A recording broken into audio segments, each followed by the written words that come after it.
Okay, everybody, let's go ahead and get started. Now, before we send this over to D5, let's take a bit of time to look at the actual setup of our scene. Firstly, you may notice that I've got a bunch of plugins and extensions at the top of the toolbar here. You don't need to worry about any of those.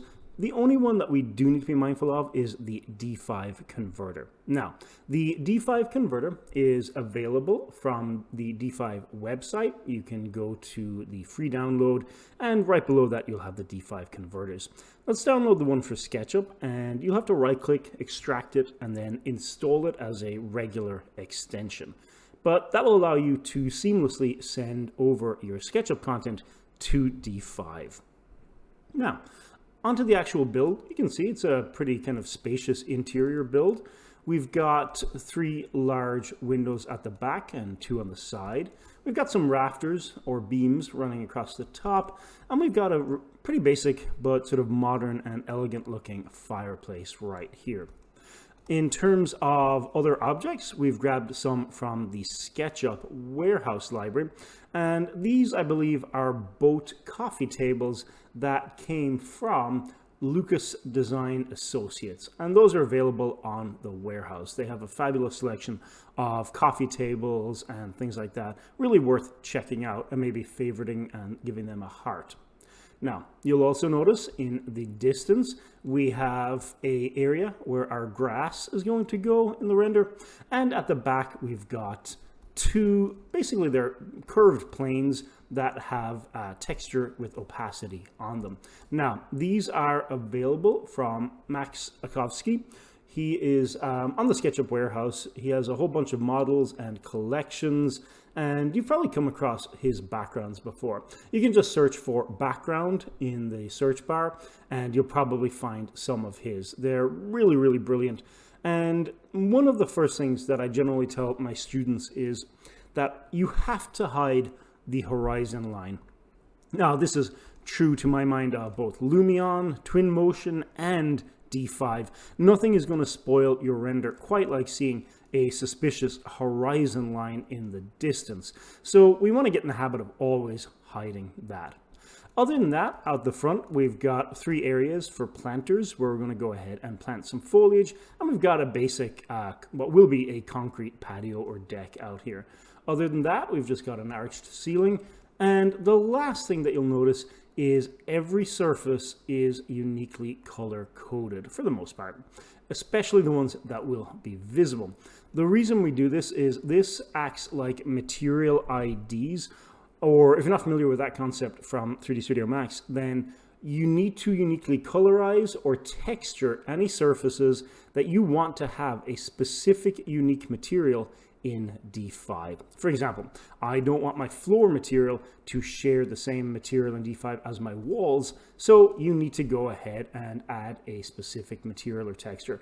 I generally just use the colors and colors named tabs in SketchUp, and these will allow you to, you've got quite a lot of different potential surface colors here. Generally use teal for windows, and then, kind of use these gray ones for walls and surfaces. We've also gone ahead and made sure that the outside surfaces are color-coded as well. That's so you don't accidentally apply a very shiny or reflective or even an emissive material to these surfaces by accident, which will really throw off your render.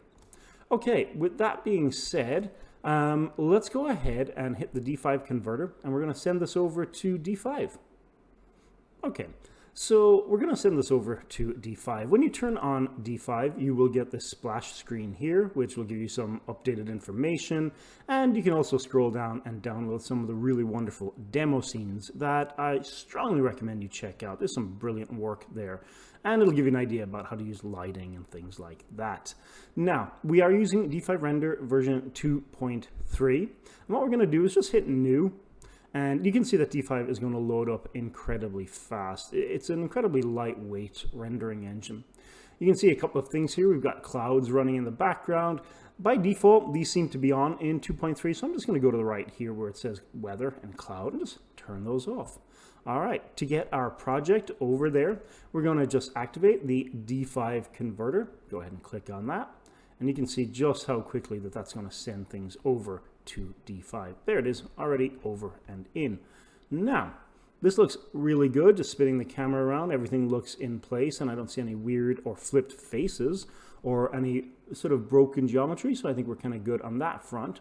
Now, what we're going to do first, though, is go up to the top right corner, and where we've got navigation, we've got orbit and fly.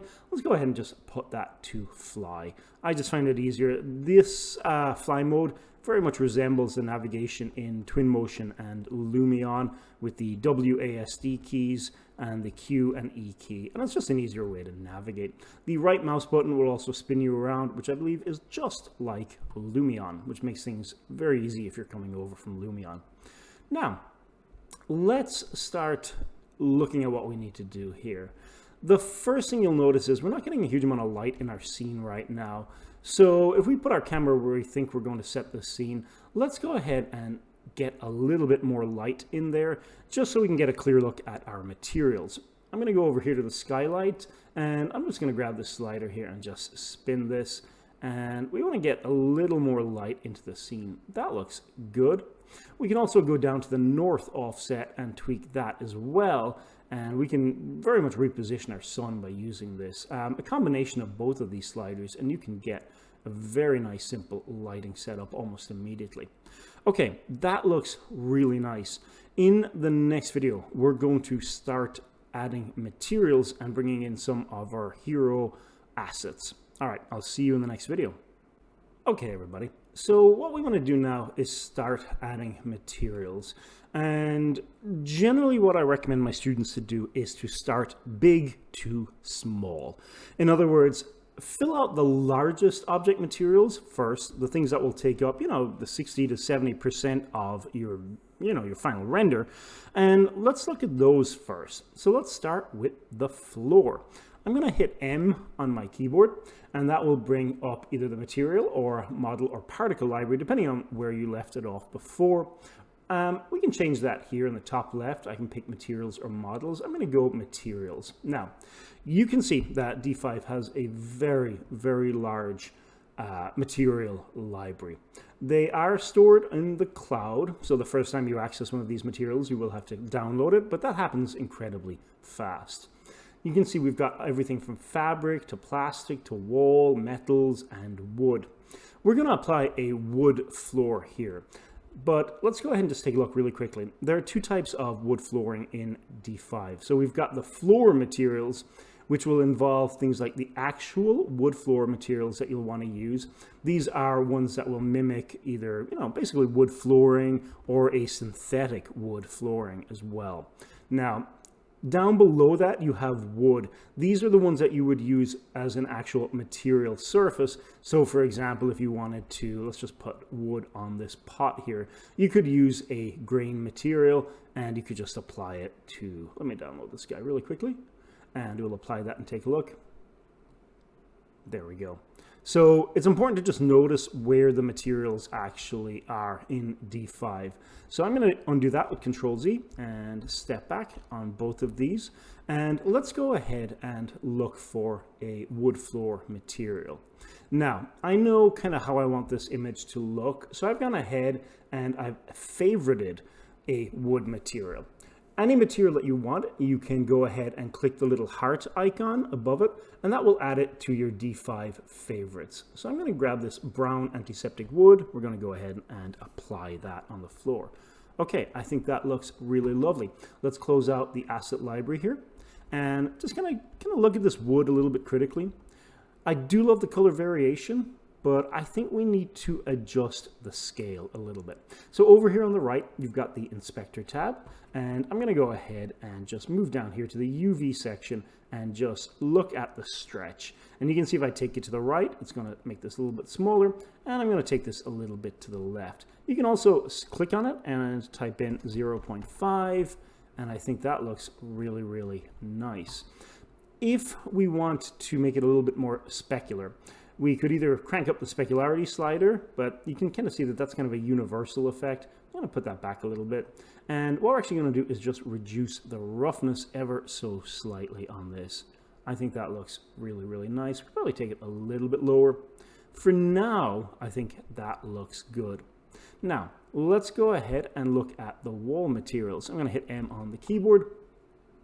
And the wall materials are going to be under the wall and roof tab. You can see we've got materials, the wall paint, about 83 different options, and some of these are absolutely wonderful. Whether it's ordinary concrete or whether you're looking for a type of plaster, you're going to find something really, really nice in here. What we're going to use though is these guys down here. They're a little bit midways down, the white wall paint and the white rough wall. I've gone ahead and favorited these. I think they're probably one of the most useful D5 materials, and I probably used this white wall paint in pretty much every D5 render that I've done. So I've gone ahead and added these to my favorites, and so let's go ahead and click on the white wall paint, and I'm going to apply it here. I'm going to apply it on the wall behind us and on this back wall, just to make sure that it's applying on all the surfaces. Also, you want to apply it to the inside of the roof. Okay, that's looking really, really nice so far. We're getting a little bit of color bleed coming over from this, but we're going to change the fireplace momentarily. All right, the last thing we want to do is the glass. Again, hit M on your keyboard, and under the glass tab, you can see we've got a whole bunch of really lovely glass materials. The one that you'll use probably the most is the normal glass. So I'm going to click on that. I'm going to left click and apply it here. Go up to the top and apply it here. Now it looks a little strange here on the inside, but if we spin around the outside of our model, we need to apply a glass material here as well. So let's bounce over to SketchUp and do that. Okay, so we've gone ahead and applied glass to the inside and outside of this kind of arched window at the top. So I think that looks pretty good. Now, let's look at the fireplace. We're going for a sort of modern gas, almost like a faux fireplace insofar as we're not going to be actually necessarily putting coal or things like that in there. So let's hit M on the keyboard. And for this, we're actually going to use a material that you'd find in the wall and roof tabs as well. And I've gone ahead and just grabbed one that I like the look of. And I'm going to use this solid gray brick wall. And I'm going to apply that here. And I'm going to apply it on the outer lip as well. Okay, I think that looks pretty good. Now, you can kind of tell the scale needs to be worked a little bit. So I'm going to hit I on my keyboard, left click on that to sample the material and go to the inspector. And again, we're going to scale down to the stretch tab here. And I'm just going to left click and start cranking this a little bit. I want it to be large. So I'm going to try 0.5, and you can see that because these are linked, it'll do 0.5 on the y-axis as well. I think that looks pretty good. I'm actually going to go up here to the top right where it says duplicate, or just hit O on the keyboard to make a duplicate and apply that directly to the outer edge. Okay, I think that looks good. Now, it is very clean right now, so we're going to go back later and add some decals that will actually dirtyify the fireplace and make it look a little bit more organic, like a little bit more worn. In this video, let's go ahead and drop in our hero furniture assets. Now, we've primarily used the asset library for materials, and that's brilliant. There's lots and lots of them. But if we go to the top left here, we can change material to model or particle. Let's go model. And you can see there are about just under 9,000 models in the D5 asset library. These are of an incredibly high standard, and they're incredibly modern and really sharp looking. There's lots and lots of different options, from thousands of nature models like trees and vines and hedges that are just ready to be dropped into your scene, all the way down to interior parallax scenes for interiors, and also the use of road and office and kitchen objects. It's an incredibly good resource. So what we're going to do is go to furniture, and you can see there's 500 different types of sofa models, including different sort of styles and different looks and colors and fabrics. It's a huge repository of sofa models. I'm going to go to my favorites tab though. I've already worked through the sofas and I've found some that I like, and especially ones that are going to fit with our style. We're going to have a dual double sofa setup here. So I'm going to go ahead and click on this. And you can see I've already hearted it, and I'm going to left click and place it.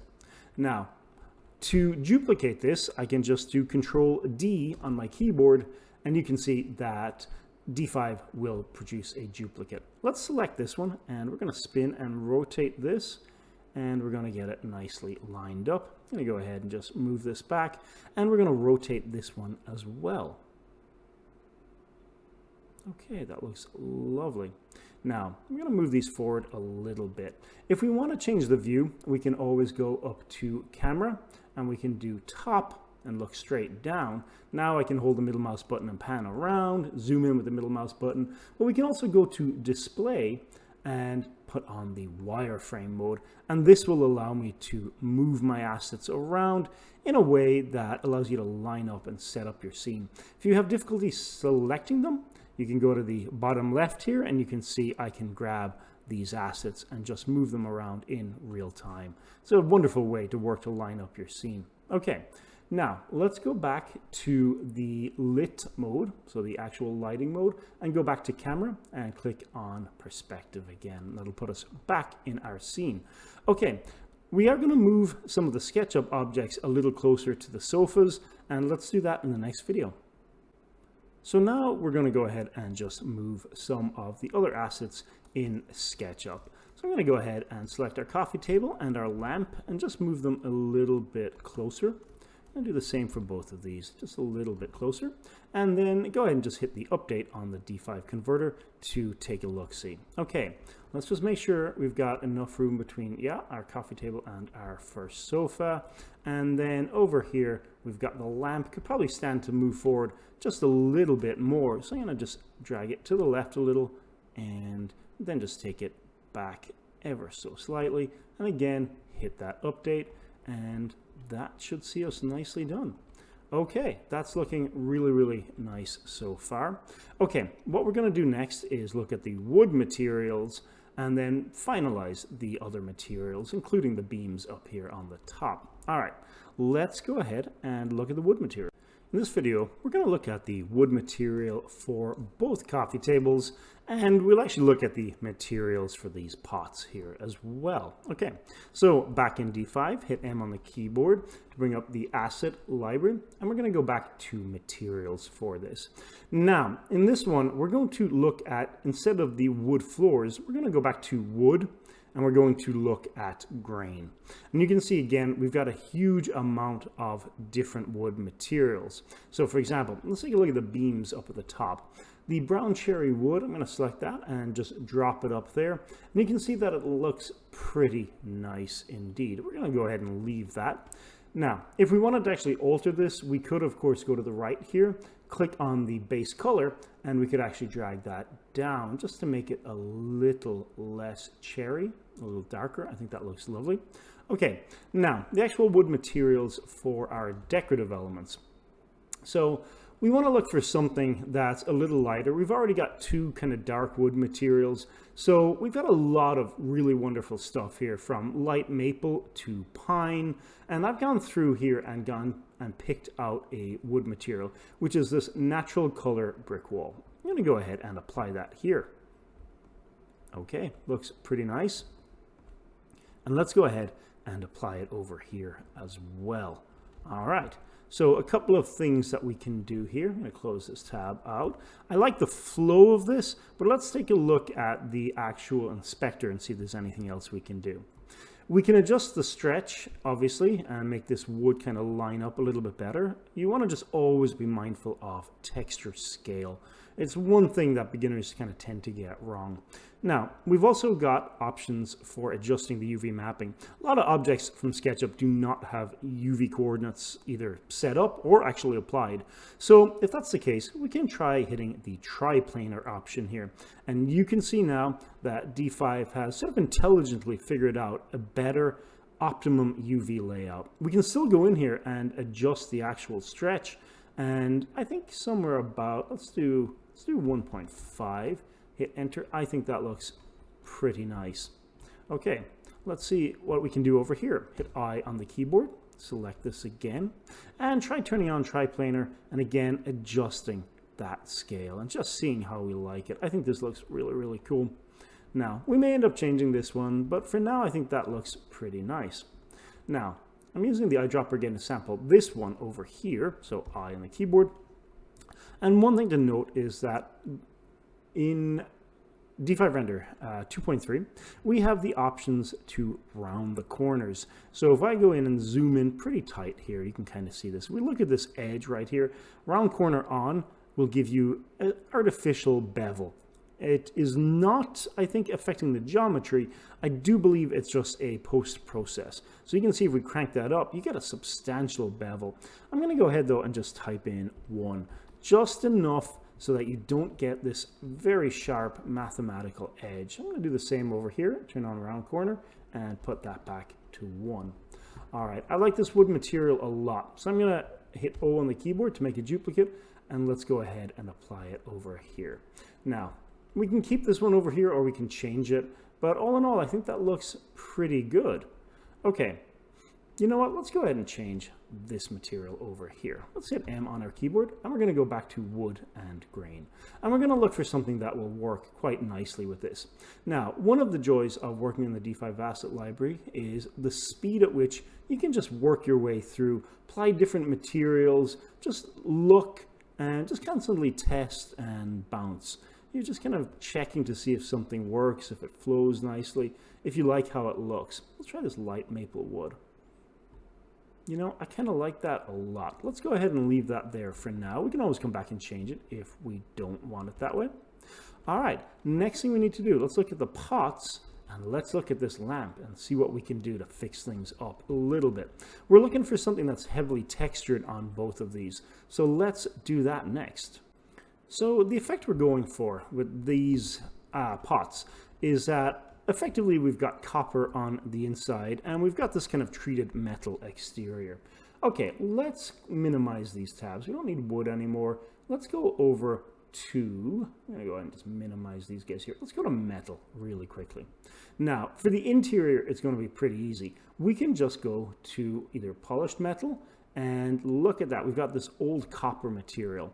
And because these top parts in the interior of the pots are uniquely color-coded in Sketchup, we can just go ahead and apply that. And I think that looks really, really nice. That's a very nice looking material. Now, the next thing though that we want to do is try and find some sort of metal that kind of works with the green on the outside. So let's see, we've got this green metal here. Let's go ahead and apply that and just see how that looks. Okay. Go ahead and let the viewport update. I think that looks really, really nice right there. And we're going to go ahead and leave this kind of harsh lip along the edge because that'll pick up highlights in a really nice fashion. Okay, I think that looks really lovely as a centerpiece. Okay, let's look at the lamp. Okay, the first thing we want to do here is figure out what's going on here. We're going for kind of a white plaster style lamp with a fabric top. So let's hit M on the keyboard. We're going to go look at fabrics. We don't have to worry too much about this. Let's try this beige linen and just go ahead and click on that.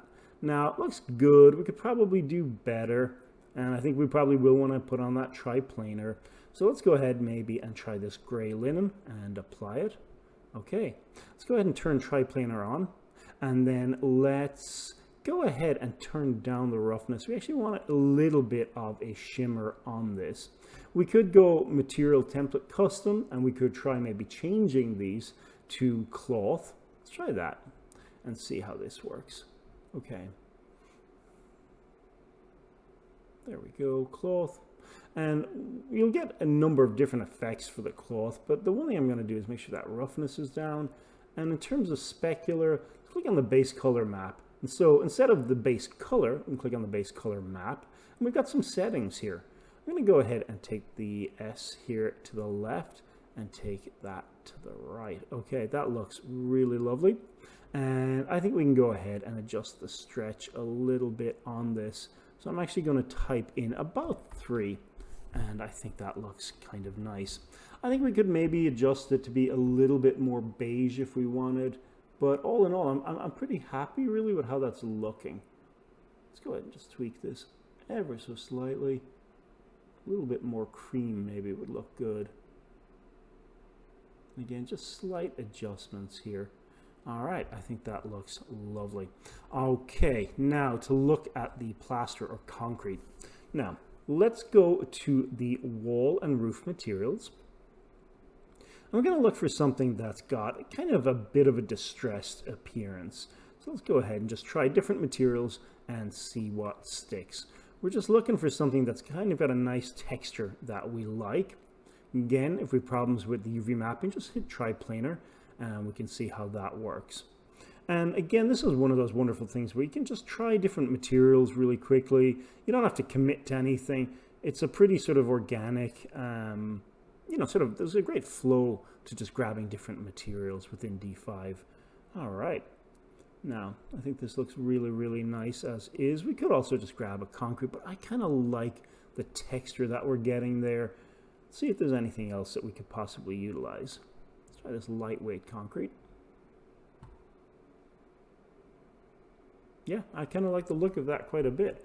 Okay, now we are getting a bit of a seam, but that is probably something that if we didn't really want, we could either fix it in SketchUp or we can fix it in post in Photoshop. All right, that's looking pretty nice all in all. I'm pretty happy with the material properties of both of those and how things are looking. In the next video, we're going to finish out the materials and we're going to work pretty fast on that, and then we'll get to decoration. Okay, finishing the materials, let's go ahead and hit M on the keyboard. I'm going to go to my favorites tab here, and we're going to grab a ordinary light plastic, and I'm going to apply that on the window frame or window sill. Let's make sure we can apply that there as well.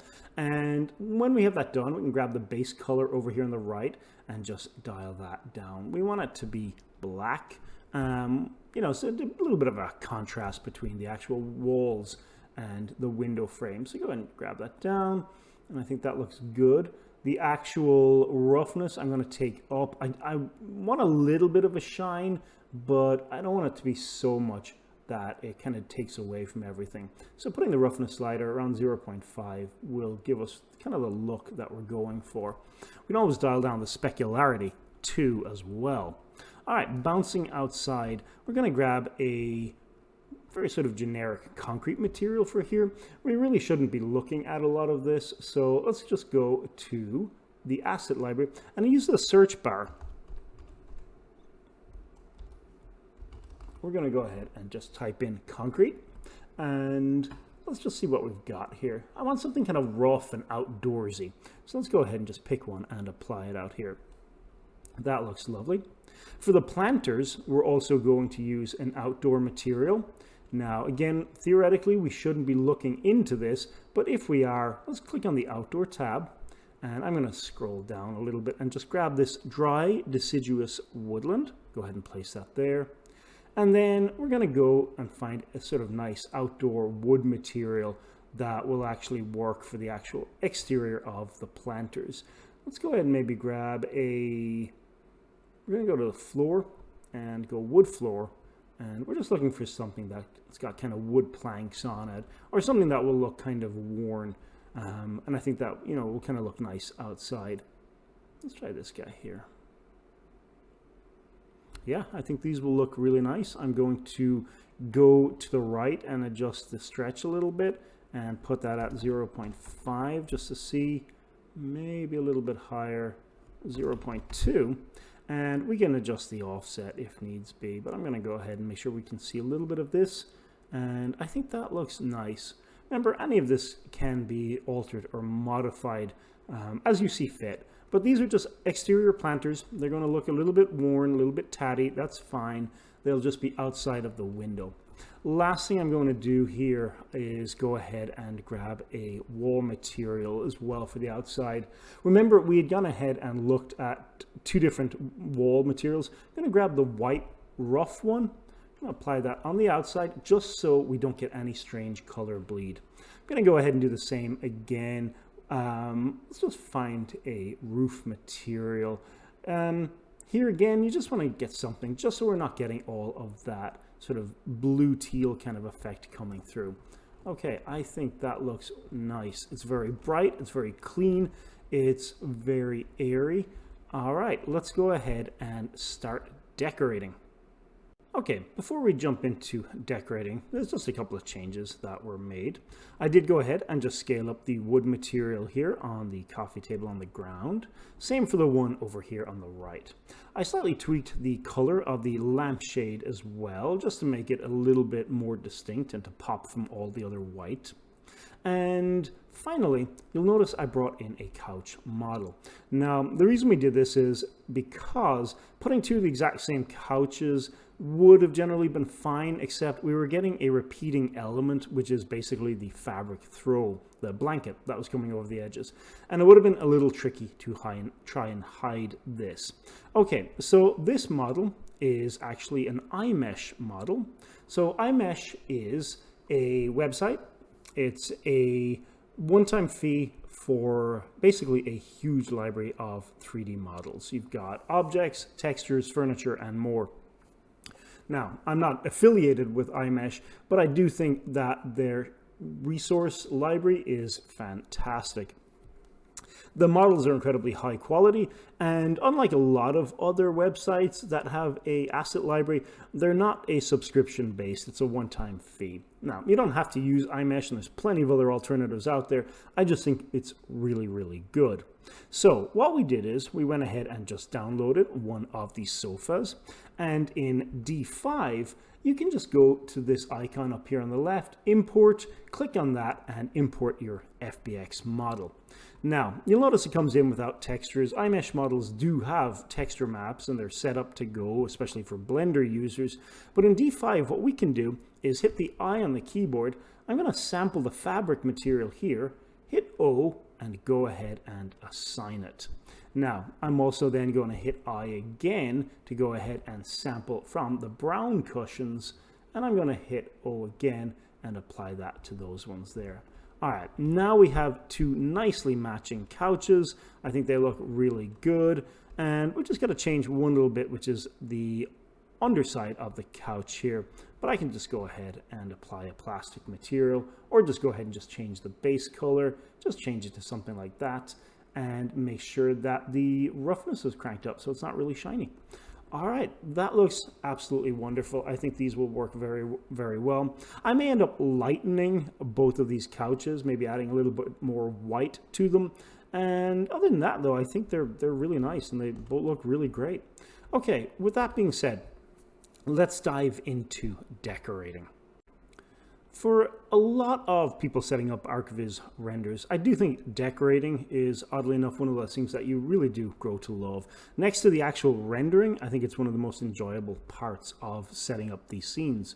Now, what I generally tell my students to do is try and picture the person that lives in a space. Try and create a narrative for who they are, what age they are, what interests they have, and just sort of set up and build a scene in your head.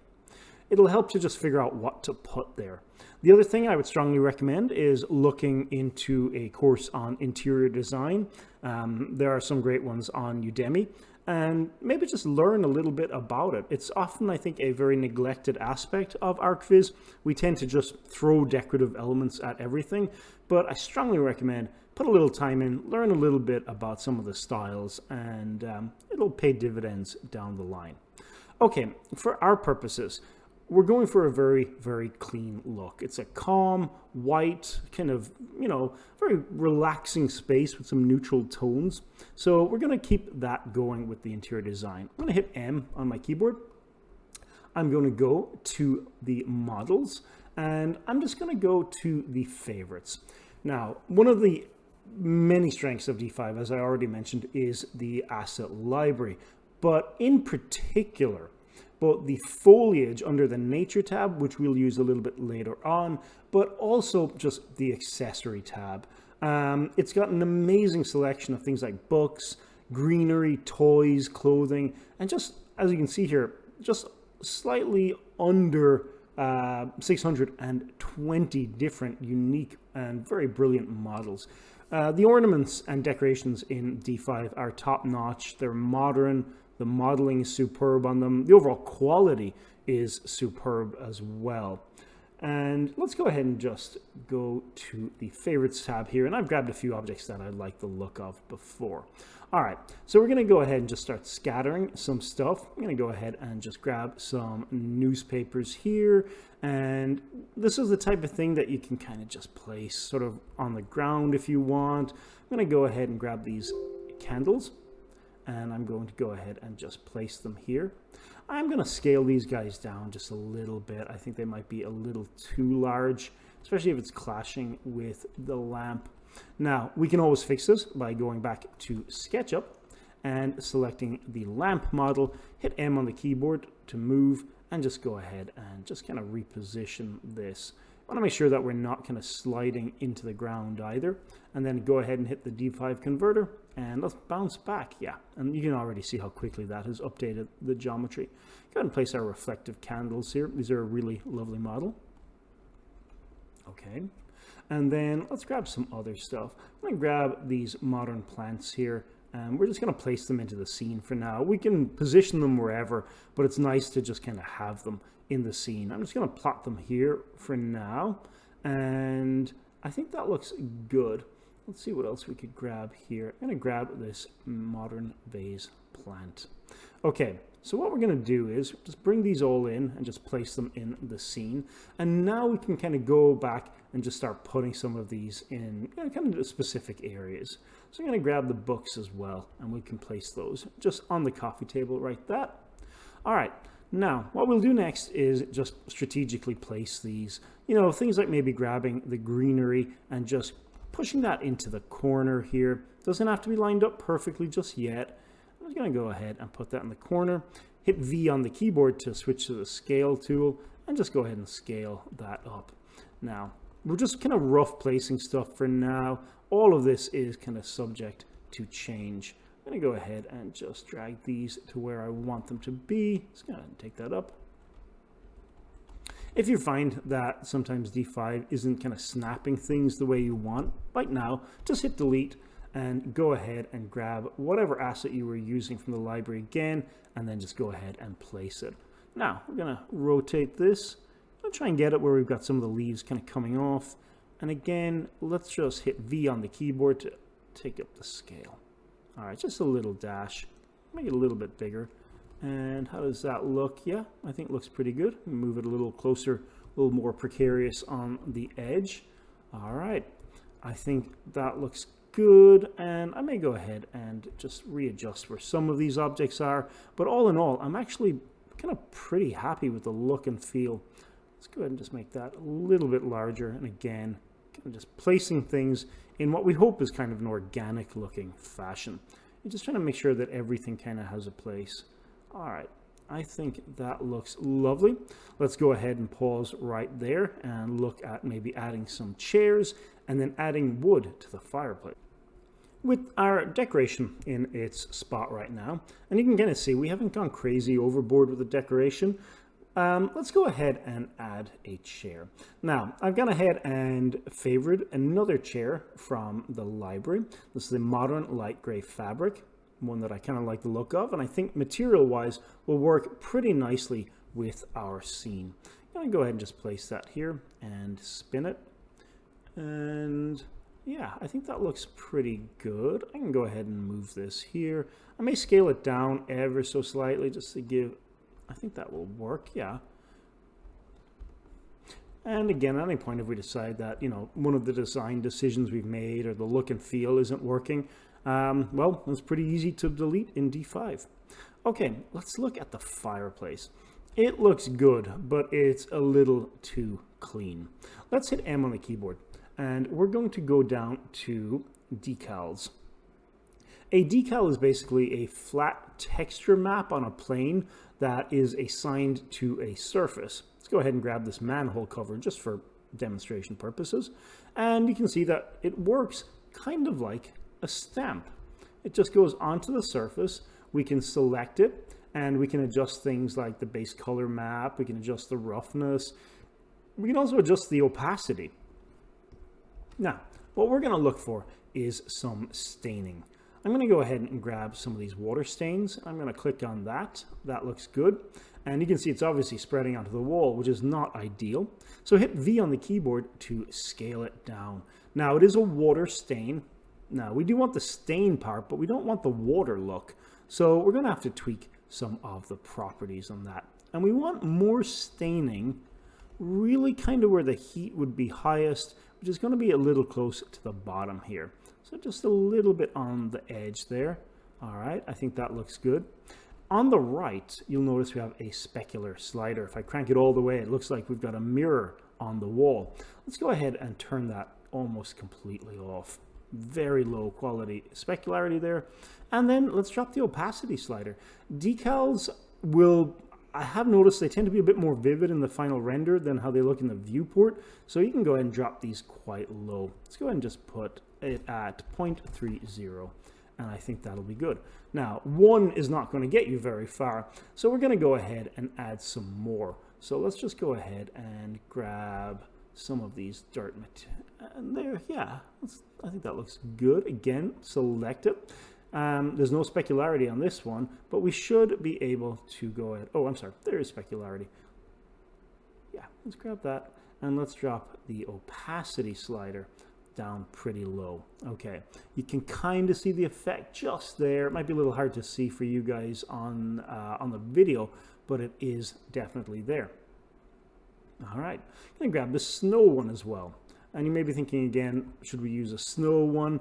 But as long as you place it and as long as you scale it, and again, just grabbing that scale slider and just moving it around a little bit, and then moving it to the right and down. Yeah, adding a lot more dirt on the ground. As long as you drop that specularity down and drop the opacity down, yeah, I think that looks good. So I'm going to go ahead and pause here. I'm going to add a few more decals just to make sure that we get some wear and tear in the pseudo fireplace. And what I'll do is add those, and then we'll add some wood objects. I'll be right back.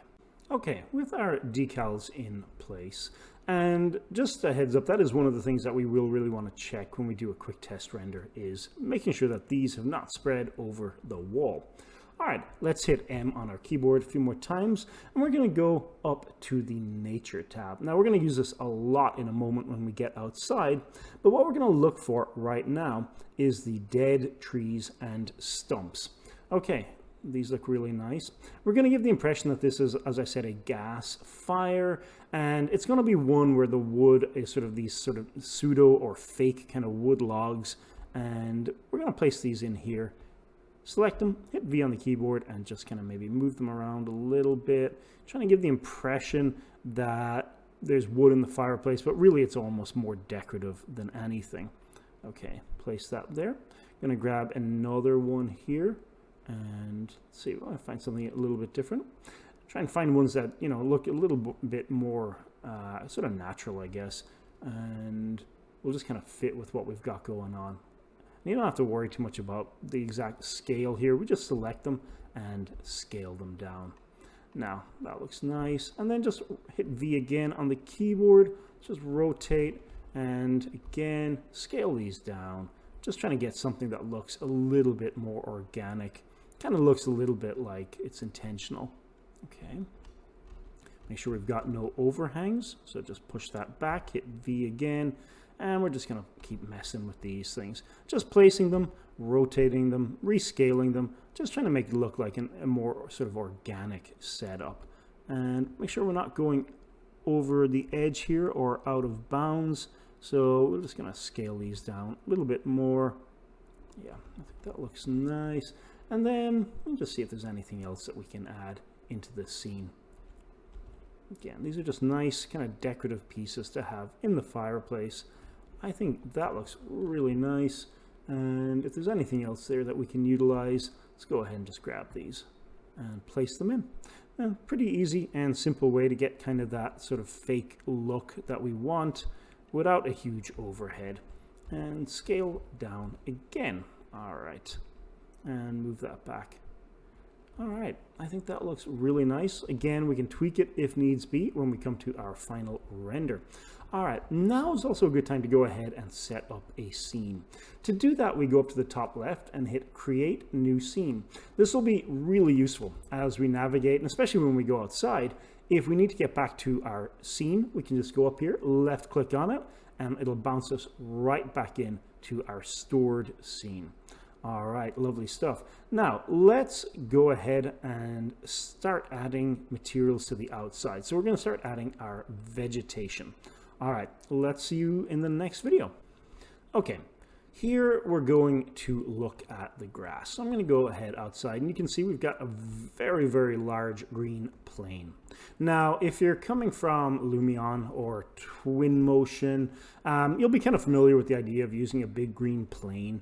And this is something that you can either apply a grass material to, or you can actually sprinkle glass models on. All right, so in D5, I'm going to go ahead and just use my eyedropper. And over here on the right, we could go ahead and select the material template. And as of D5 2.3, the grass materials have been massively updated. They look absolutely superb. You can see here by default, we've got 3 different basically base grasses we could use. Now, if you're familiar with grass and 3D programs, then you're probably familiar with the issue that they present. Namely that this is a lot of polygons. This is a huge amount of geometry. You really want to use these grass materials very, very sparingly. I'm running an RTX 3070 base model, but even my computer is kind of wondering what I'm trying to do here right now. It's a huge amount of geometry. So let's ignore those, and let's see if there's another way we can do this. So I'm going to go ahead and just undo those changes, even though I will say that grass looks absolutely brilliant. And the new grass in 2.3 has options for things like the density, the height, the roughness, the specularity. It's just a much better grass system and replaces the older method. I think it's a really brilliant achievement. But for our purposes, let's go ahead and try something a little bit lighter. Okay. What we got to be mindful of is the overall look. We want it to look like there's grass, kind of wild grass, and we're kind of in a rural setting. So it's a field with, grass and weeds and some level of trees going off into the background. Okay, so what we'll do here is paint on our grass. I'm going to hit M on the keyboard, and we're going to go to the Nature tab. Alrighty, you can see here we've got a whole bunch of options: flowering trees, broadleaf conifers, everything that you could possibly need to sort of doctor up your scene and to sort of bring it to life with foliage. Now, what we're going to look for is basically the grasses. Now, you can see here we've got flowering shrubs, ornamental grass. All right, so you can see here we have options for grass clusters. This is what we're going to utilize. I'm going to go to my favorites tab, and I've gone ahead and saved a few grasses. So I'm going to click on this guy, and I'll just place it just so you guys can kind of see what we're talking about here. So it is a grass cluster, and you can see again it's made of these low poly planes with a, really just an opacity map, I think, placed on top of these. All right, now we can also go ahead and look at some of the other ones as well, and just place these sort of randomly.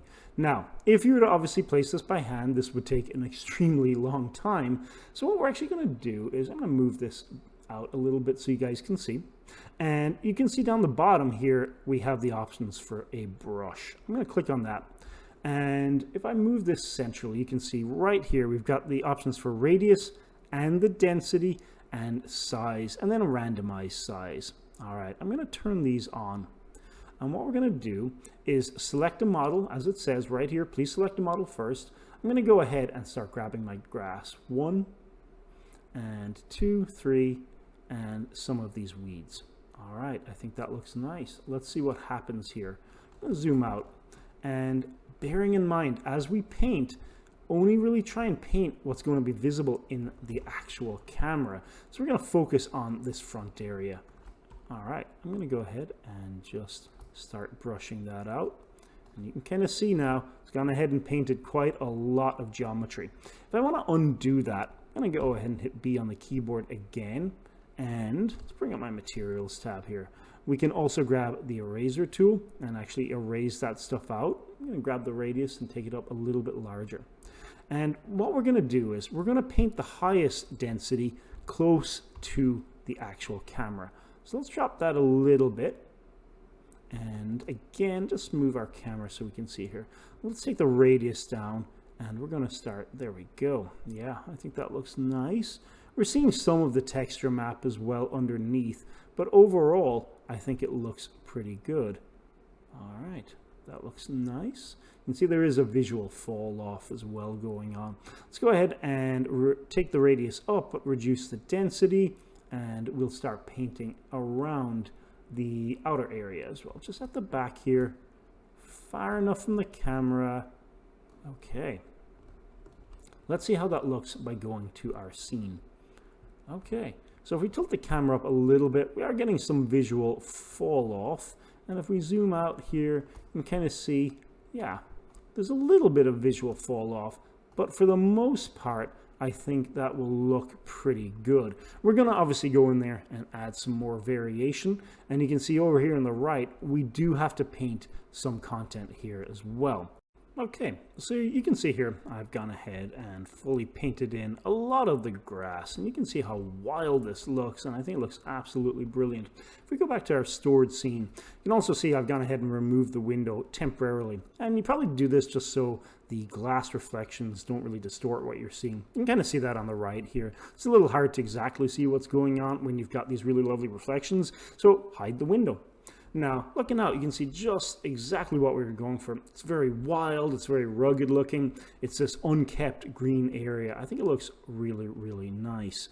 Now, if we zoom back out, you can also see just how far off into the distance this kind of goes, but it gets a lot thinner as we get closer to that horizon line. Now, you'll also notice that on here on the left, I went ahead and created a new grass layer. The reason we would do this is because layers can have the visibility toggled on and off. In other words, you can actually go ahead and hide while you're working. Now, we're going to go ahead and put trees on this layer, this one called trees, and this will allow us to work with them invisible while we work and set up our render, and then we can go ahead and just turn the visibility back on. So again, going back to our scene, we want some more wildlife. We've got a nice horizon line here. You can see the grass line looks really, really nice. Okay, let's go ahead though and start adding in some actual foliage. We're going to go to nature and we're going to look at some broadleaf trees. And there's a huge amount of different tree types here. You've got these generic broadleafs, and then you've got these more specific models. I'm going to go to the favorite tab and take a look here. So we've got some trees that I've gone ahead and favorite. And again, just favoring things here is a really nice way to work, but also so that you guys don't really have to spend your whole day looking at me looking at a tree model. So I'm going to go ahead and actually start placing some of these. Now you'll see that they come in quite large. So that's something that we are going to have to tweak, is the overall scale. So I'm going to go ahead and just select these. And you can see that by selecting them over on the left-hand side under the Object tab, holding down Shift to select all three, we can then go ahead and just scale them all down manually. Okay, I think that looks good. You always just want to check the internal scale though. Just go ahead and make sure you're looking out that window. Just make sure that things are looking good from you there. I think these need to come down a little bit further because they're actually further off in the distance. They should match the scale for the actual horizon line. So let's go ahead and just start tweaking these a bit more. Just taking them down ever so slightly. Maybe up just a little. Okay. And I'm going to go ahead and just push these back. So now that I've got three that are vaguely okay, I'm going to do Control D and just duplicate this. We just want to make sure that that horizon line kind of looks dense and that the models are, you know, there we go. I think that looks good. And we're going to start moving some of these trees a little closer to the actual window now. All right, so those broadleafs look good. Let's go ahead and grab these and just start placing some more stuff closer to the camera. And I'm not really spending a huge amount of time thinking about the exact placement. I think this is looking fine. Let's go ahead and maybe bring one of these a little bit closer. Same over here. Let's go ahead and just start populating some stuff. And if you want to add a little splash of color, let's add some of these guys. These are Acer. These are basically maple trees. And so I'm going to go ahead and just add a little dash of color here. Add another one over here, just off on that horizon line. And grab that other Acer, this red Acer, which may or may not appear in our final render, but it's just nice to have them in there. And yeah, it just gives just this nicer, more organic look. Okay, let's grab another Control D to duplicate. And D5 is trying to place it in my house, which is not what I want. Let's go ahead and place that there. All right, back to the scene. Let's take a quick look. Okay, I think that looks good. If we go back to SketchUp, we can go, and I'm in the wall right now, but we can go View, Hidden Geometry, View Hidden Objects, Control A to select everything, right click on the gridded area and unhide. And then go ahead and click the update. And if we bounce back to D5, all right, there you can see, yeah, it's looking kind of wild and foliage-like out there. Now, some of this is going to be affected by the reflectivity of the glass. So if I grab the glass material, you can see the refraction slider here is going to be what's going to determine that. By default, 1.5. Let's just put that down to 1.4 and just see. Yeah. And then we can do 1.3. You know, there's, artistic glass, and then there's hyper-realistic glass. So it's kind of, whichever one you think will look best for the finished render. I think that foliage is looking nice. I love that you can see some on the right here. I think we'll have to tweak it a little bit more, but again, all of that content is on its own layer. So you can always just turn off the layer as you work, which will speed things up substantially. But, this is kind of keeping what we wanted. We wanted this to look like it's rural, it's unkept, it's kind of messy out there, it's a little bit wild, and I think this works pretty nicely for that. Okay, let's go ahead and leave that one there.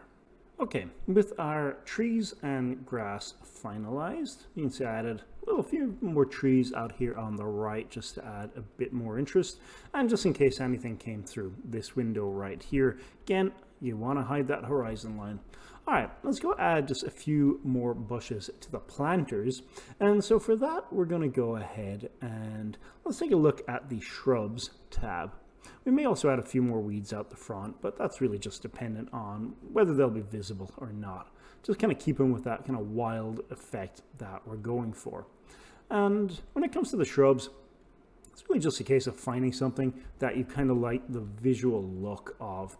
I'm going to apply just some of these random ones here and go ahead and just place these and then scale them down to fit. Kind of want to look like there was something planted out here, but maybe it was sort of left or forgotten about, and it's sort of there, but they're not really necessarily cared for per se. I think those look nice. Let's look at the flowering shrubs and just see what else we can get.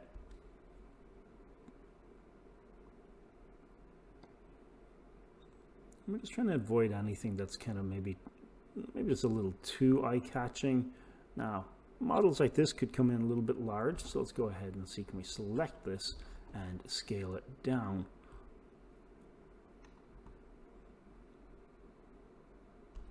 And we don't have to be too worried about, whether it's crashing into the planter box or not. We just want to make sure that we can see a little something through the windows from inside. And again, I'm just kind of going to grab some random stuff here and just go place some random objects. And you can see how quickly these are going to download and how quickly you can actually get them from the asset library into your scene. Now, one thing to note is I do have options here for the grass, the radius, density, and size. I'm just going to go ahead and reduce the random size option. I feel like that has a kind of knock-on effect, but I think those look pretty good. Let's see how they look in our scene. Yeah, may get rid of the red, or maybe take it down just a little bit. I think it's a little bit too bright and it's kind of throwing things off again, but let's just take the scale down and let's maybe crash it into the planter a little bit more. That will also help. Not so much when I rotate it, but if we go ahead and select it and just drag it down. Okay, I think that looks nice.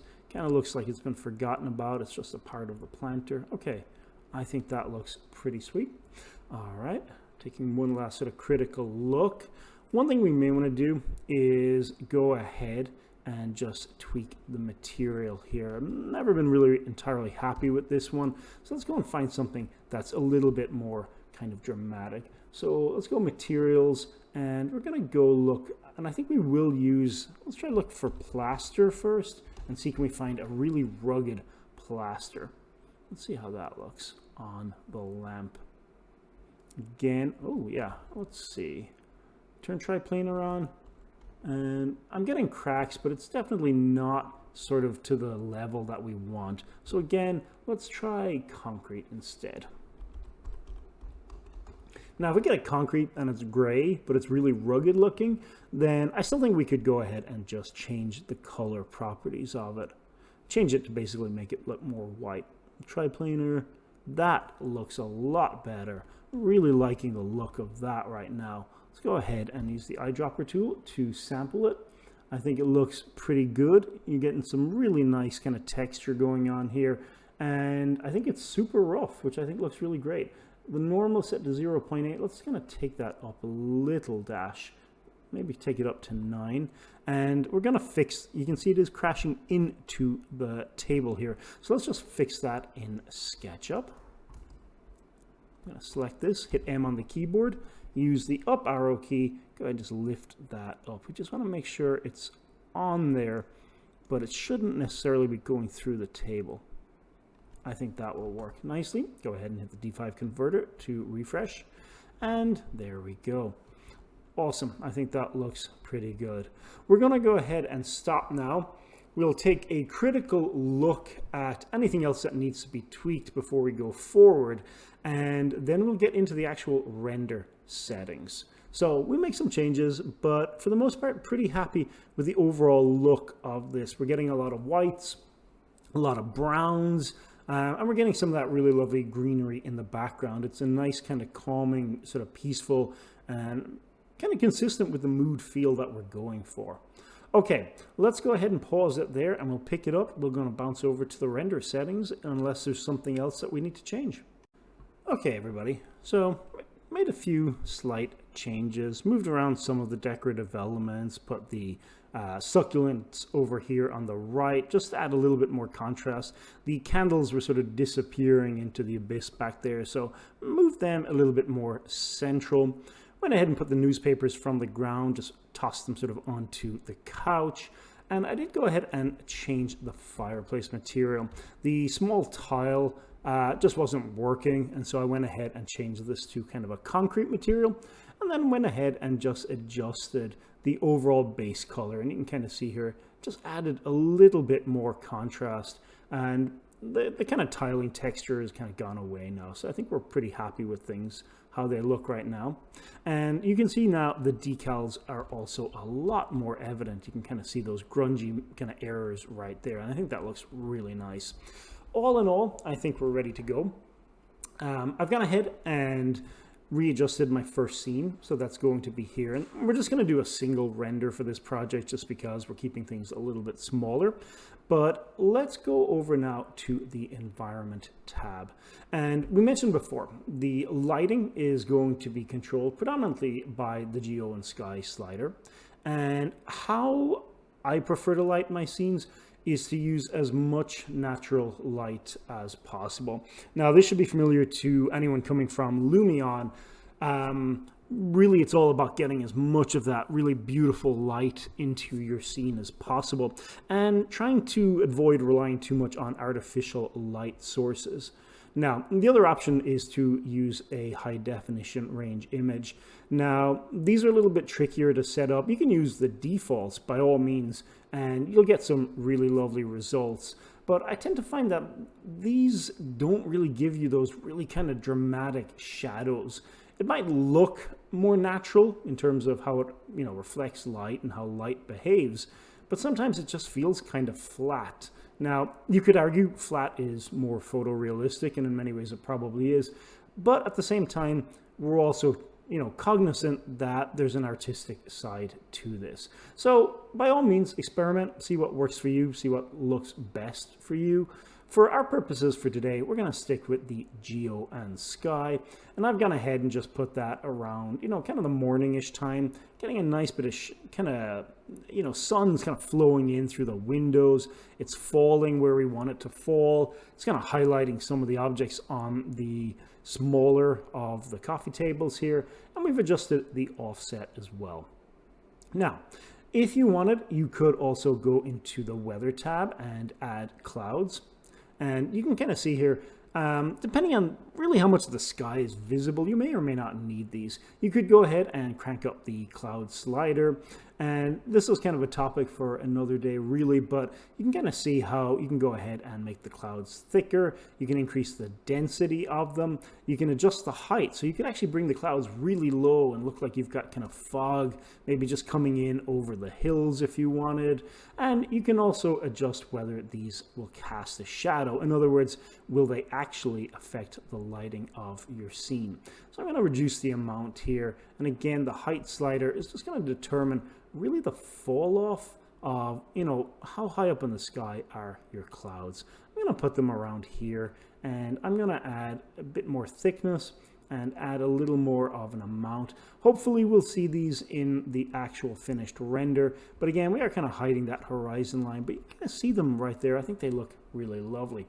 This is also updated, I believe, as of D5 2.3. Updated clouds go hand in hand with the updated grass system, and I think they really do look brilliant. We could also add fog if we wanted, or a little precipitation, but unless our test render requires us to hide more of the environment, I think we're okay. All right, speaking of the test render, let's go ahead and bounce over really quickly to the render settings, and we look at the effects tab at the same time. Now, let's go over here really quickly to the effects tab. Now, you'll notice here we've got options for LUTs, lookup tables. We're not going to use them, but one thing we do want to be mindful of is the exposure setting. Now, oftentimes you'll find renders that may come out, you know, overexposed or kind of hyperexposed or maybe just too bright. Those are going to require us to adjust the actual exposure value. Now, it's a really good habit to turn this off and go in there and manually adjust your exposure. Get in the habit of kind of tweaking these settings by hand. All right, I'm going to click on scene 1, make sure everything is set up the way we want. You'll notice we're not in the actual image mode just yet. We're going to go ahead and tweak the effects first, and then we'll actually bounce over and do a quick test render. All right, so effect, let's look at the exposure. I'm going to click on this, and you can see we're going to move this slider, and the exposure slider tends to be very, very kind of, it's very sensitive, I guess. It can be quite strong, so you want to move this in very incremental values, and when you do move it, go ahead and give D5 a second just to update the scene. Now, obviously, because we've got a lot of stuff going on in here, it might take a little bit longer to update. All right, so I'm going to go ahead and just take this up a little bit more. We want it to be bright and kind of warm and kind of airy and inviting, but not so exposed that we lose some of that lovely detail. I think that's pretty good there. Now, one thing, we can see a slight error going on over here on the left. This looks like light that's coming through a gap somewhere. So we're going to go bounce over to Sketchup. I'll fix that, and then when we come back, we'll take a look. Now, light bleed is not really a problem for D5. It was in some other rendering programs that I've used, especially where walls were very thin. But what this is actually basically a modeling error on my behalf. And that's not due to D5, that's due to me. So I'm going to go fix that really quickly. But just be aware, if you see light bleeding through a surface, it's probably a modeling issue, or it might be an issue where something isn't sealed up properly. Because D5 is ray traced, everything is really physically accurate. So if you've got weird partitions in your wall, they're going to show up. All right, I'm going to go over there, fix that, and then we're going to come back to look at the other setting. Okay, with the modeling issue fixed, and what happened there was a failure to connect this wall adequately to the window frame. So you're getting kind of lightly coming through. Now, back to the effects. We had mentioned we're not using a lookup table, and we've manually adjusted our exposure. Bearing in mind that we will definitely be tweaking this image in Photoshop, but you can try and get it as good as you can right now. All right, we tend to leave the contrast alone. I'm not going to suggest adding contrast in D5 explicitly, unless you're not going any further than just D5. But we're going to leave that as is. The highlight and shadow properties will kind of work in tandem with each other. You want to go in here and just maybe tweak that a little bit. Highlights will kind of blow out the white areas a little bit, especially the brighter areas on your image, and the shadows will do the opposite. If you think of highlight, shadow, and slope as basically highlights, the dark shadows, and then the mid values as a slope, it's a good way to kind of interpret this. All right, the highlights, I think we can go ahead and just leave it at 0.3. Shadows, yeah, I don't want to maybe take this too far, so I'm going to go ahead and just 0.5. That will look good. Just remember, we can always adjust this in Photoshop, and I generally leave the slope alone. Now, the white balance we could tweak if we wanted to make this look warmer or cooler, but I'm going to go ahead and leave this here at just the default value. Tint, bloom, lens flare, vignette. Any of these, again, you could add them as you go, but I think we'll do this in Photoshop. All right, I think it's looking pretty good right now.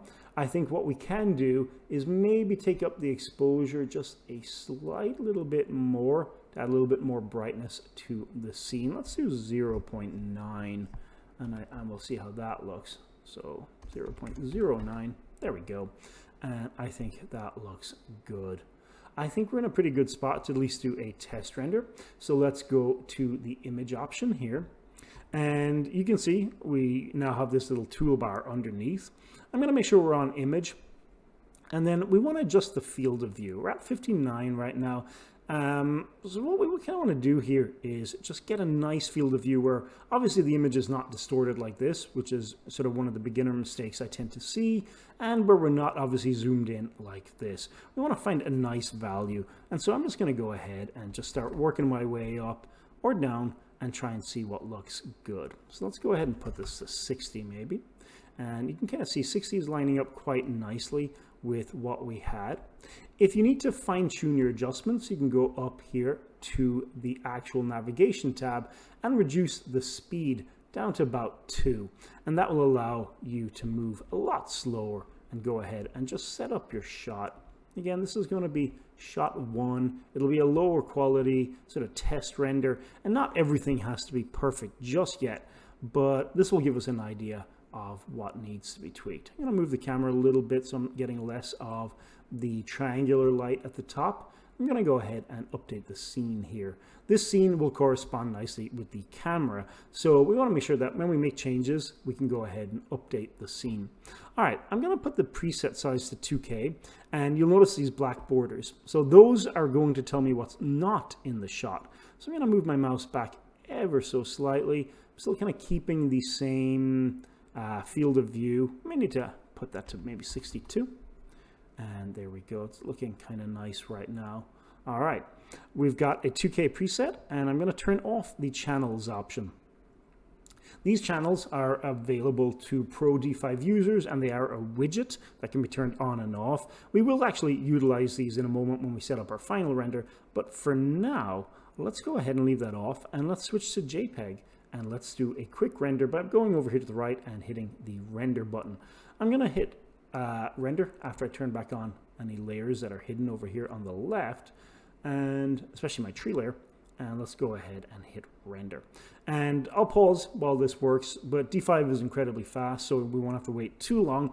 And we'll actually take a look at the render together and see what needs to be tweaked. All right, let's go ahead and hit the giant render button.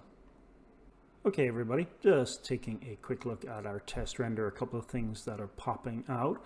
One is the trees on the right are blocking our sunlight. Now, this was something that I didn't notice because the tree layer was hidden. So we need to just remove some of the dense foliage from the right.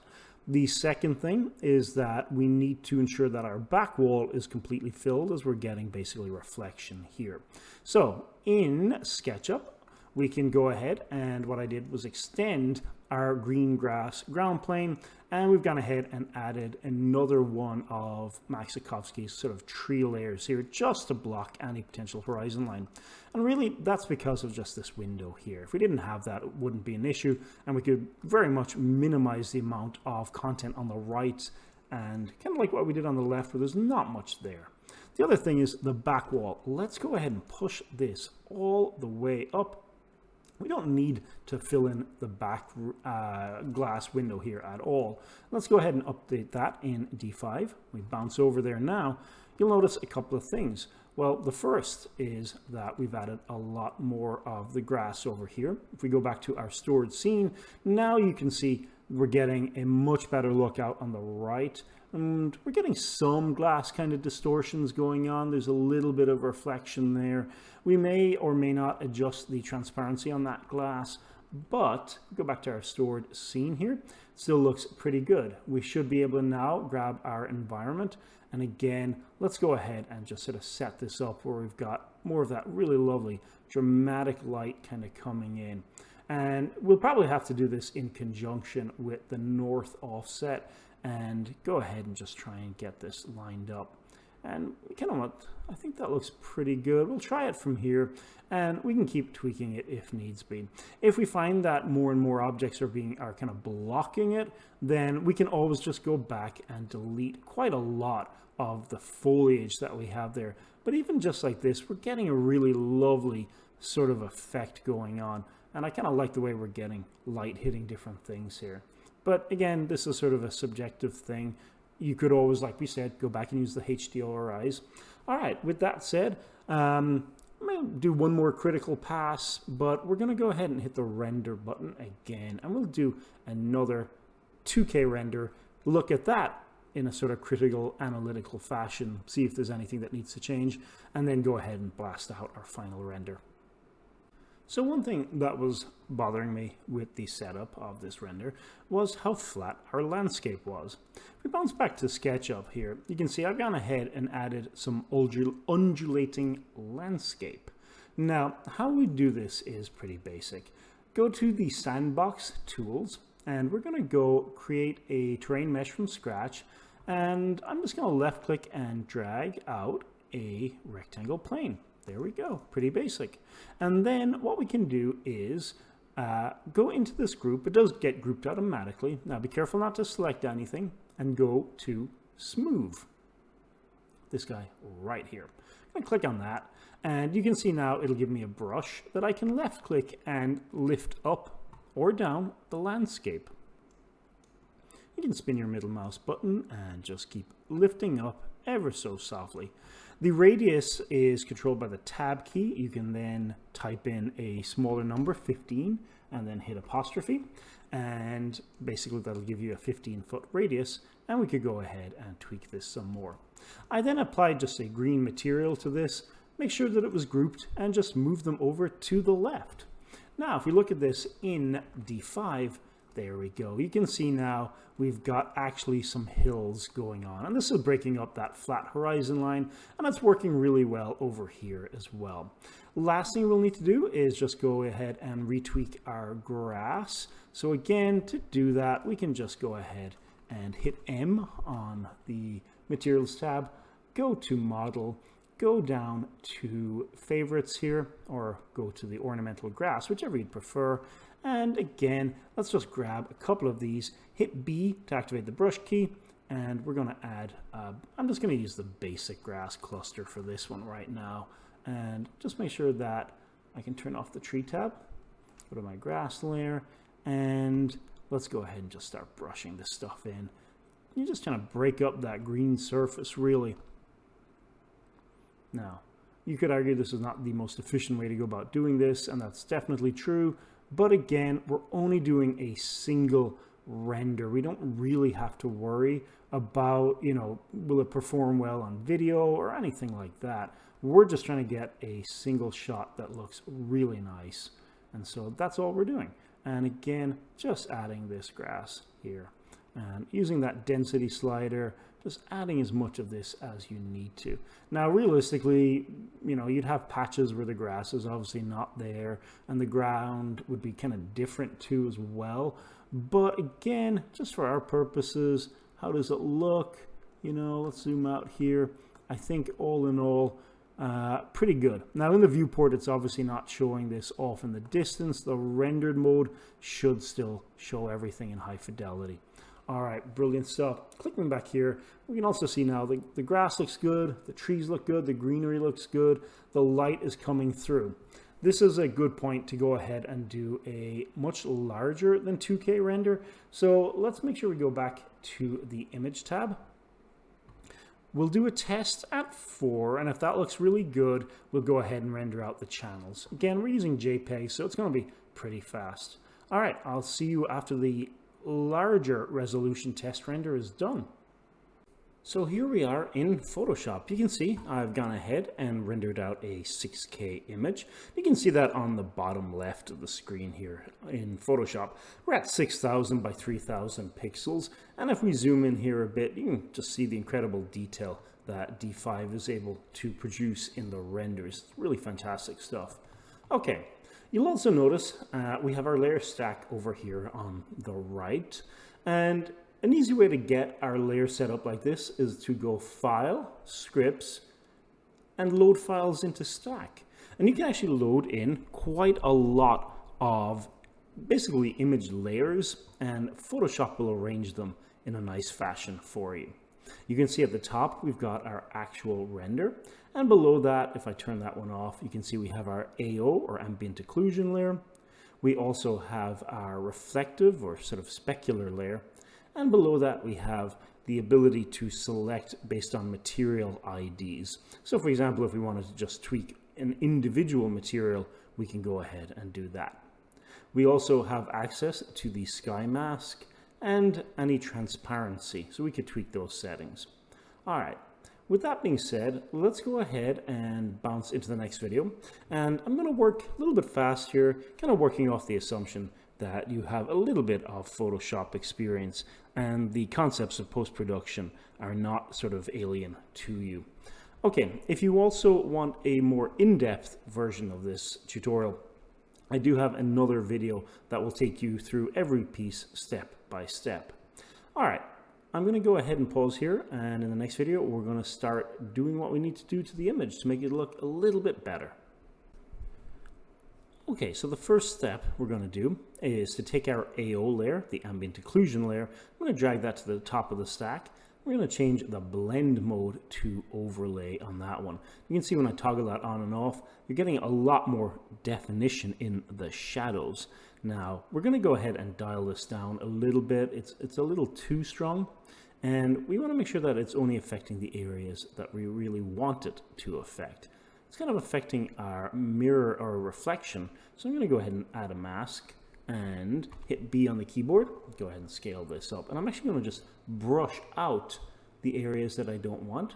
And I'm using just a generic sort of soft, fluffy, standard Photoshop paintbrush. Drop the opacity a little bit down and just start brushing in the shadows. You can toggle this layer on and off and kind of see the effect. I'm kind of pretty happy with that, how it looks right now. Getting some nice definition, and we're really getting some nice shadows in the corners. I drop it a little bit more. Okay, lovely stuff. Let's go ahead and grab the specular or reflection layer, and I'm going to go ahead and move to the top, change the blend mode to either lighten or screen. This just seems to kind of depend on really the image you're working with. Let me go ahead and leave it on lighten. And again, just drop that opacity down ever so slightly. You can kind of see a little bit of change in certain areas. Okay. Yeah, I think all in all, not too bad. Okay, I'm going to go ahead and select all three of these layers by just holding down Shift and clicking on them. I'm going to right click, duplicate them, and click OK. Now, what I'm going to do is go ahead and grab the Material ID layer, which we may use later on. It's very important to just kind of hold on to that one. I'm going to move it up in the stack a little bit, and all of the older layers that I don't think I really need right now, I'm going to select them and put them in a group. So you can see they're hidden away in group number 1. The layers that I have made changes to, I'm going to select all of them. I'm going to right click and merge those layers. All right, so now we've got all of our changes effectively baked in. You can see the shadows in particular look a lot better. Okay, let's go ahead and right click and duplicate this layer. It looks pretty nice. And we're going to go filter. We're going to go camera raw filter. We're going to click on that.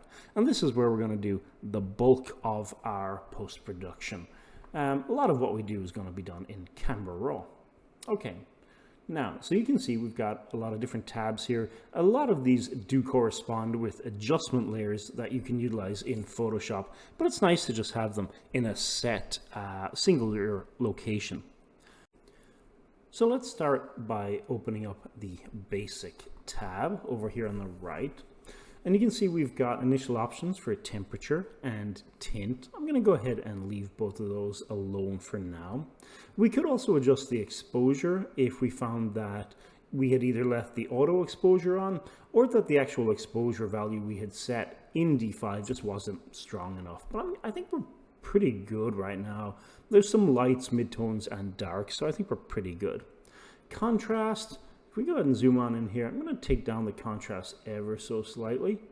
And just take that down slightly. I think that looks good. You can see if we kind of crank this up, you get an extremes, especially if you look at the area of the lamp here. You can see it really kind of gets a little bit overly sharp. So let's go ahead and take that down.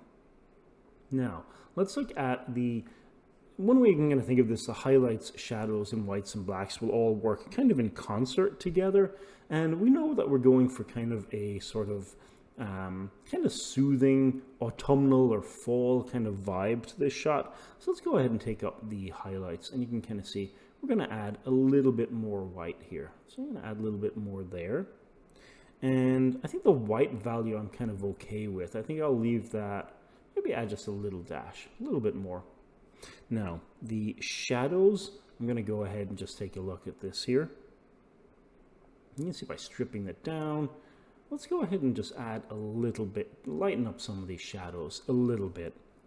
The blacks value is going to be pretty much exactly what it sounds like. It'll work hand in hand with the white value. So I'm going to go ahead and take the blacks down just a little bit. You can see if we cranked it all the way to the left, you can see the effect that it'll have. But we're just going for kind of a matted kind of look to this image. So I think -20 actually looks just fine. Okay, now texture, clarity, and dehaze are best thought of on a scale in terms of kind of, if you will, the scale at which they provide texture and clarity, basically sharpening. So if we go ahead and, for example, take this to the right, you can see it makes things really super defined. Same with the clarity. You can just kind of see the distinction. It's almost like a high pass filter, but we're going to go ahead and I think we'll leave the texture where it is. A lot of the materials we have in the scene were heavily textured anyway, so I don't know if we need to add any more to that. The clarity, though, does give it a kind of nice kind of look, very magazine-like, so I think we'll leave that there. Dehaze is one of those ones that you can kind of like very much kind of give a very stylized image. It can give a sort of ethereal or kind of sort of like artificial kind of atmosphere, but a little bit of taking it to the right will add, again, just a little bit of color adjustment for us. I think that looks really, really nice. Now, vibrance and saturation. Vibrance is best thought of as a much smarter version of saturation, and it'll basically make each color just look better. So I'm going to add a little bit of vibrance, just a little bit, and then actually remove some of the saturation, just ever so slightly. There we go, and you can see it's already starting to look kind of nice. I like the look of that. Okay, let's go ahead and commit these changes, and then we're going to make some actual color changes to the image. All right, brilliant. So before we go ahead and make some of these color changes, I've duplicated the layer that we just had. So this was our base layer. This was the one where we merge down the AO and specular level. And here we have the initial round of adjustments. You can kind of see some of the color differences there, especially in terms of the lights and darks. And I've duplicated that one more time, just so we can work in a non-destructive fashion. All right, flying back up here to Camera Raw again, we're going to start tweaking the individual colors of the image. For example, this red here, you can see it's extremely red, and we need to go ahead and tweak that. So we're done with the basics. I can turn that tab just back to minimize it again.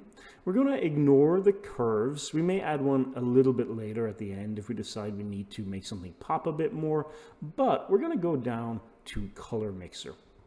By default, the color mixer in Photoshop tends to display like this, where you've got hue, saturation, and luminance.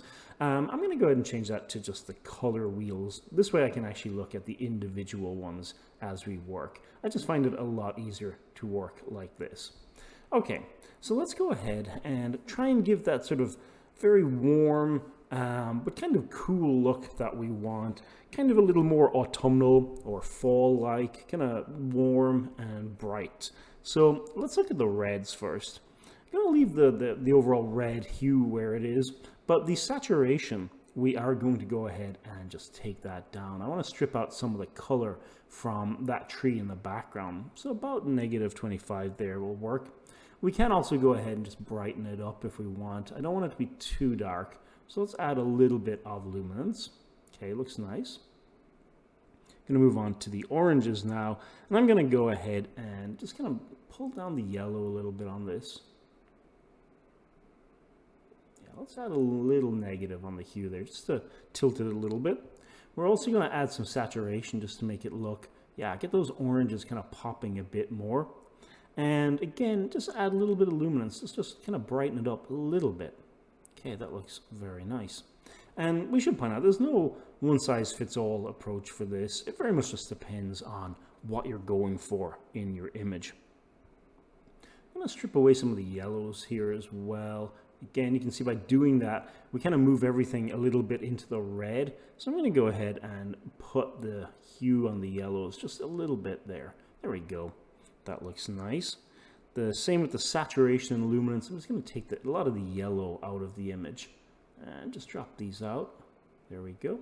Giving it kind of a very red and sort of overall sort of red, brown, and white feel. I think that looks pretty nice. Now let's look at the greens here and see what we can do. I want to kind of strip some of these out a little bit. You can see that, you know, if we crank it to the right, you can see just how strong that effect really is. If we move it a little to the left, yeah, I think that looks really, really nice. Let's look at the saturation as well and kind of take that down. I don't want it too washed out. I do still want some green there. So maybe we can actually add a little bit back. And then with the luminance, let's see how kind of bright we want that.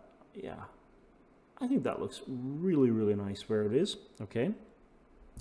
We can also tweak some of the aquas and blues as well. Now, there's not a huge amount of these in the image overall, so what we could do is maybe just kind of look at, can we strip out some more blue out of the image? Can we kind of make it look a little bit more? Yeah, I think that looks good. And do the same with the luminance here as well. And then go ahead and strip out some of the purples. You can see there's not much purple in the image, but by taking this out, you're going to increase everything else. I think that looks pretty good right now. I think I'm pretty happy with the overall look and feel of that. Let's go ahead and click OK to commit those changes. So we're pretty happy with the overall look. I'm going to right click and duplicate this one more time. We're going to go back to Filter and we'll go to Camera Raw again. And we're going to maybe adjust some of the shadows and kind of try and make those look a little bit more dramatic. So let's go ahead and just kind of look at the shadows. I'm going to go ahead and make them a little bit darker, just a little bit. And let's go ahead and look at kind of the whites and blacks. I'm going to strip some of that out and kind of make the shadows a little bit more dark and add a little bit more texture and clarity. And you can kind of see the texture slider. You can kind of see it right here on the bottom right. Just cranking that up a little bit. I think that looks nice. And a little bit of that clarity. Let's go ahead and add that. Okay. Let's hold down Alt and left click and zoom out. I think overall that's looking pretty nice. Yeah, I think we've kind of gotten the look that we're going for. We can go ahead and maybe tweak the exposure just a little bit, make it a little bit brighter. But again, just very, very slight here on this. I think that looks wonderful. Okay, let's go ahead and click OK once we're happy with that. We can also go down to the Detail tab and crank up some noise reduction. We can just see if that actually works. I'm looking at it right here, and it's a little hard for you guys to see. It might smooth things out a little bit too much, so let's go ahead and turn that back off. We can also go ahead and do a few more things outside of Camera Raw. Let's go ahead and click OK. All right, compared to our beginning image, you can kind of see here that there's definitely a lot more pop, a lot more clarity, and things are just a lot sharper. And we stripped out a lot of that color, and it gives you a very nice kind of fall and autumnal effect. All right, pretty happy. Let's go ahead and select all of these layers, and I'm going to go ahead and turn everything on and select them, right click and duplicate them again. And with the duplicates still selected, let's right click and merge them down. We can also then go ahead and grab the older layers, and I'm going to put them in a group again. Lastly, we'll grab the material ID and just take that up. So we have that if we needed to. For example, if we wanted to make something pop, like maybe make the green on the vase pop a little bit more, we could definitely do that too. All right, looks really, really nice. Let's bounce into the last few things that we'll do for our image in the next video. Now, final steps, we're going to go ahead and duplicate this one more time. You can kind of see a bit of a pattern going on here. We're going to go to filter, and we're going to go to noise, and I'm going to add just a little bit of noise. 1.5 or 1.6 should work. It may not be the most discernible to you, but just adding these imperfections now will go a long way to kind of selling your image. Okay, I'm actually going to merge that guy down, and just there we go. So the noise is baked in. Duplicate this by right clicking again one more time. We're going to go filter, other, and high pass. Now, high pass is kind of an unusual looking filter, but it's really very, very useful. It'll convert it to this gray look, and you can kind of see here if I take the radius up, what it's sort of doing. It's effectively finding the edges for us. But if you put it at a pretty low value, let's just do 1, you can see it'll bring out a lot of the high definition in your image. Now, on its own, you can't really do anything with it, but we can go ahead and change the blend mode to overlay. And now you can kind of see, if we zoom in here, look at that fabric, and turn it off and turn it on, and you can kind of see it's just a really nice effect that sharpens a lot of those fine little details that may tend to get lost. Right click and merge that down again. All right, let's go ahead and right click one more time, and we'll do a few more basic adjustments. So right click and duplicate that layer. But the adding noise and doing the high pass filter are ones that I do on pretty much every image. Just gives it that really nice sharp look. All right, let's see what else we can do to this before we call it quits. So for some final finishing touches, I went back to Camera Raw briefly. And if you go up to the top right here, you can actually adjust a lot of the elements within Camera Raw just by tweaking the histogram up here. So I've gone ahead and just darkened some of those shadows a little bit more. I also went back to the color mixer and try and really bounced up the sort of the browns, including the oranges, and made them a bit more saturated. And again, stripping out a little bit more of the yellows from the image, and going ahead and just tweaking the greens just a little bit more. Just again, you're just trying to get that sort of nice autumnal kind of feel to the work. And you can just kind of bounce around with these quite a bit, and there's a lot of ways you can really change your image. Okay, so I go ahead and commit that one last time, and here we go. That is our final tweaked image. Now, one last thing we can actually do here is, unsurprisingly, duplicate it again. As a bit of a common refrain, but we can also go up to filter and not Camera Raw, but actually lens correction. And we're going to go ahead and click on that. Now, you really want to do this as a final finishing touch, because if we go to custom here, we're actually going to be adding in some intentional imperfections. And I'm just going to zoom right in here. You can kind of see what I'm looking at, these objects right here. The first thing we're going to do is we're going to actually add a little bit of distortion intentionally. You can see if I crank that all the way, kind of really kind of distorts the image. You get that fisheye effect going on. But by adding a slight amount of it, -1, you do actually introduce some slight lens distortion, and your image will just look that little bit more realistic. We can also go in, and I'm zooming back in again. You can see Photoshop is kind of taking a minute to figure out what we're doing, looking at all this detail. But we can go here to the chromatic aberration tab, and this is going to add imperfections. Basically, it's a color or lens distortion. One of the things Photoshop was used for was actually removing this, but we want to add it back in because, again, if we zoom really close in, it gives that, you can see the imperfections around the edges right here. It just gives your design that sort of photographic quality. Usually for most of my renders, I'll usually just grab the red or cyan fringe and just kind of crank it to the left a little bit. It'll add that kind of green effect around the edges, just a slight amount, and you don't have to go crazy with it, but all in all, it'll just help. It'll just make things look a little bit better. And the very last thing that we want to do is add a slight vignette around the edges.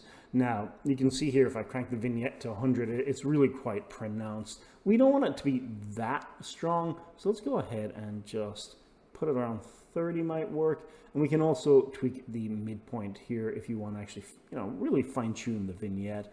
But I'm pretty happy with just the default, so go ahead and just leave that there. And we could probably reduce that a little bit more too. I think that looks really nice. Let's go ahead and click OK. And if we go ahead and let's minimize everything here, and we can take a look really at the original, the very original, which we had put in that first group. And there we go. That is the original camera raw D5 render. This is what D5 produced, which is still stunning. But just that little bit of post-production will really change the look and feel of your render. With that said, we're pretty much done. I hope that you really enjoyed the course, and I hope that you got some new skills from it and picked up some tips and tricks. Both SketchUp and D5 and Photoshop together do make a really wonderful combination. From my behalf and from VIA Render, thank you so much for watching, and I'll see you in the next video.